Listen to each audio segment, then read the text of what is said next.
Conoces la trágica historia del Castillo de Olite, un barco que se convirtió en un ataúd flotante durante la Guerra Civil Española. 1500 vidas perdidas en un naufragio que cambió el curso de la historia. Suscríbete y activa la campana para no perderte nada. Imagina por un momento un barco mercante ruso, el Sandaik, navegando hacia aguas españolas. Su nombre, sin embargo, quedaría eclipsado por otro, el Castillo de Olite. Un nombre evocador, que oculta una historia de guerra y tragedia. Este imponente barco, rebautizado por los sublevados, se convirtió en un símbolo de su lucha, transportando tropas y suministros cruciales. Para ti, el nombre Castillo de Olite quizá evoque imágenes de un castillo medieval en Navarra, pero en el contexto de la guerra civil, representa un capítulo oscuro, un viaje fatal hacia Cartagena. El Sandaik, con sus más de 2200 hombres a bordo, se convirtió en un blanco fácil para la aviación republicana debido a su lentitud. Piensa en la ironía. Un barco con un nombre tan noble, cargado de esperanza para un bando, se convirtió en un féretro flotante. Su papel en la guerra, aunque breve, fue significativo. El hundimiento del Castillo de Olite no solo marcó una derrota militar, sino que también simboliza el alto coste humano del conflicto. Piensa en el Sandaik, un enorme mercante ruso, un coloso de acero que surcaba los mares. Imagina su tamaño, su capacidad de carga, pero este gigante no transportaba mercancías comunes. Tras ser requisado, se convirtió en un improvisado barco de guerra, un testimonio de la improvisación y la necesidad en medio del conflicto. Su transformación fue rápida y seguramente caótica.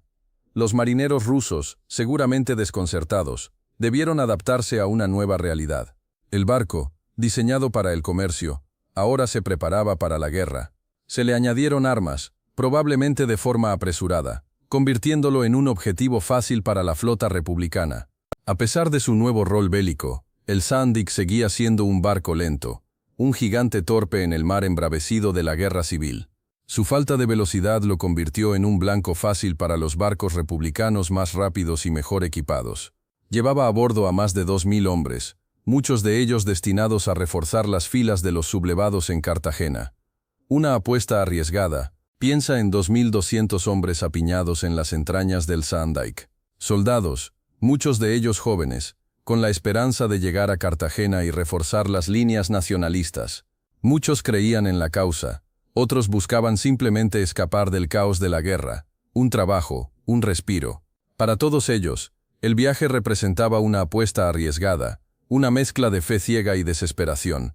Había entre ellos veteranos curtidos en 1000 batallas, hombres que habían visto la muerte de cerca y que ahora se enfrentaban a un nuevo peligro. Otros eran reclutas inexpertos, empujados por el destino a participar en un conflicto que superaba con creces su comprensión. Todos compartían un mismo objetivo, aunque sus motivaciones fueran diversas: la lealtad a una causa, la promesa de una mejor vida, o simplemente la necesidad de sobrevivir. Imagina la atmósfera a bordo, el olor a sudor, a miedo, a pólvora. El constante rumor de conversaciones bajas, de oraciones susurradas, de la maquinaria del barco. La tensión era palpable. La esperanza se mezclaba con la desesperación en un cóctel explosivo. Cada uno de esos 2200 hombres llevaba consigo su propia historia, sus propios miedos y sus propias esperanzas, embarcados en una misión que podía acabar en tragedia. Imagina el Sandaik surcando las aguas, un coloso de metal lento y torpe, una presa fácil para los aviones y barcos republicanos. Tú a bordo sientes la tensión en el aire, la incertidumbre del viaje. Cada hora que pasa aumenta el peligro. La distancia a Cartagena se reduce, pero también lo hace la distancia a la flota enemiga. ¿Llegarían a tiempo? La respuesta era incierta. La suerte, un factor decisivo en este viaje hacia la muerte o la victoria. La ruta era un corredor de muerte. El mar Mediterráneo, escenario de batallas navales, se convertía en un campo de minas para el Sandaik. Cada ola que golpeaba el casco era un recordatorio de la fragilidad de la situación. Los aviones republicanos sobrevolaban constantemente, sus sombras proyectadas sobre la cubierta como un presagio de lo que podría ocurrir. El miedo se mezclaba con la determinación de llegar a Cartagena. Piensa en la tensión a bordo, la incertidumbre constante. Los hombres hacinados en las bodegas se enfrentaban a las condiciones más duras. El calor, la falta de espacio y la amenaza constante eran una mezcla explosiva. La velocidad del Sandik, o más bien su falta de ella, los convertía en un blanco fácil. Cada minuto era una carrera contra el tiempo, una carrera contra la muerte, en un mar hostil. Te imaginas allí, en la cubierta del Sandik. El barco es enorme, sí, pero lento como una tortuga. Ves los aviones republicanos en el horizonte, pequeños puntos negros que se acercan rápidamente. Su velocidad es tu peor enemigo, un lastre que te convierte en un blanco fácil. No hay escapatoria. Te sientes indefenso ante la potencia aérea enemiga. El mar, antes un camino, ahora es una trampa. Piensa en la falta de escolta naval. El Sandik viaja solo, un gigante vulnerable sin protección. Es un objetivo demasiado jugoso, demasiado fácil de alcanzar para los barcos de guerra republicanos. La falta de armamento defensivo adecuado también es un factor clave, un detalle que te hace sentir aún más expuesto al peligro inminente. ¿Y la comunicación? ¿Cómo era? Recuerda las dificultades para coordinar movimientos con otras embarcaciones. La lentitud del Sandik, sumado a las deficiencias de comunicación, lo aísla aún más, convirtiéndolo en una presa fácil para un enemigo que coordina sus ataques con precisión. Es una situación desesperada, un juego de gato y ratón donde tú eres el ratón. De repente, ¡boom! Un golpe seco te sacude hasta los huesos. El barco tiembla. Ves a la gente caer, gritar. La confusión es total. El aire se llena de humo. El olor a metal quemado te invade. Un segundo proyectil impacta cerca de ti, lanzando esquirlas por todas partes. El pánico se apodera de todos. Corres buscando refugio. El ruido ensordecedor de las explosiones te deja sordo. El puente de mando estalla en una bola de fuego. Ves cómo partes del barco se desploman al mar. El agua empieza a entrar por las grietas, inundando las cubiertas inferiores. La gente lucha por su vida, empujándose, gritando pidiendo ayuda. El mar embravecido se traga parte del barco. La escena es de un caos indescriptible, un infierno de fuego y metal retorcido. El Sandik se inclina peligrosamente. Tú te agarras con todas tus fuerzas a cualquier cosa que encuentras, intentando mantenerte en pie. El agua fría te golpea, cada vez con más fuerza. El barco se hunde rápidamente, llevándose consigo a cientos de hombres. El rugido del mar ahoga los gritos de auxilio. El terror es absoluto. La muerte acecha en cada ola. El segundo impacto te deja sin aliento. Ves el puente de mando desplomarse, una bola de fuego que lo consume todo. El barco se inclina peligrosamente. Un crujido ensordecedor recorre el casco. El pánico se apodera de todos. Gritos desesperados. Gente luchando por un espacio, un salvavidas, cualquier cosa que te pueda ayudar a sobrevivir. El agua fría y oscura comienza a inundar las cubiertas inferiores, arrastrando todo a su paso. Te encuentras luchando contra la corriente. El peso del agua te aplasta. Ves rostros llenos de terror, algunos ya sin vida, flotando a tu alrededor. El mar se convierte en un cementerio improvisado, un panorama de muerte y destrucción. El barco se hunde con una velocidad aterradora, tragándose a cientos de hombres en su descenso a las profundidades. La agonía se mezcla con el rugido del mar. El silencio que sigue es aún más aterrador que los gritos. Solo el sonido del mar y tu respiración entrecortada te acompañan. Miles de hombres, tus compañeros, se han perdido en las profundidades del Mediterráneo. La tragedia es inmensa, la pérdida irreparable. 1500 vidas se han extinguido en un instante, un naufragio que se inscribe para siempre en la historia de la Guerra Civil Española como uno de los más devastadores. El agua fría te envuelve, el silencio te ahoga.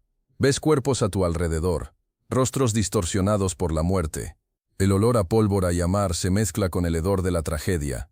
1500 hombres, compañeros, amigos, perdidos en el mar, en un instante. Esa cifra, fría y despiadada, te golpea con la fuerza de una ola gigante. Piensas en sus familias, en el dolor que les espera, en la ausencia que marcará sus vidas para siempre. Cada uno de esos 1500 hombres tenía una historia, un futuro truncado por la guerra, por una bala que rompió la frágil esperanza de un regreso. La magnitud de la pérdida es inmensa, un peso que te aplasta, que te deja sin aliento. El hundimiento del castillo de Olite no fue solo un desastre naval, fue una masacre en medio del océano, un acto de crueldad que se suma al largo catálogo de horrores de la guerra civil. Esos 1500 muertos son un recordatorio brutal de la fragilidad de la vida, del precio inmenso que se paga cuando la locura de la guerra nos domina. El agua helada te cala hasta los huesos. Te encuentras rodeado de hombres, algunos agonizando, otros ya sin vida. El barco destrozado se inclina lentamente hacia el fondo, arrastrando contigo a la oscuridad. El mar, antes un escenario de guerra, ahora es tu tumba. Pero la muerte no llega. Te rescatan exhausto, herido, y te llevan a tierra firme. La guerra no ha terminado para ti. El cautiverio comienza. Un campamento improvisado. La mirada fría de tus captores. Hambre, frío, y la incertidumbre del futuro te pesan más que las heridas. Compartes tu suerte con cientos de hombres, todos con historias similares de supervivencia y derrota. Cada día es una lucha por la supervivencia, un recordatorio constante de la guerra que aún no ha terminado. Los meses pasan lentamente, cada uno una eternidad. Las noticias del frente llegan con cuentagotas, noticias de avances y retrocesos, pero la guerra sigue lejos, una realidad distante que parece no tener fin. Tu única esperanza es la supervivencia, el día a día, la promesa de un futuro incierto tras la conclusión del conflicto.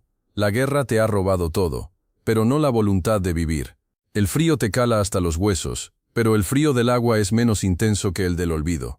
Miles de hombres, como tú, perecieron en esas aguas, sus nombres, sus historias, sepultados bajo el peso del silencio. ¿Te preguntas por qué nadie habla de esto? Porque la memoria, a veces, es una herida que la sociedad prefiere dejar cicatrizar sin escarbar en lo profundo. El Sanddijk, un nombre que se desvanece en los libros de historia. Una tragedia que se reduce a un número, a una estadística más de la guerra civil. Pero detrás de cada número, había una vida, una familia, un futuro truncado. Tú, sobreviviente, eres testigo de una historia que necesita ser contada, una historia que merece ser recordada. Recordar el hundimiento del Sanddijk no es solo honrar a los caídos, es entender el coste humano de la guerra, la brutalidad ciega de la violencia.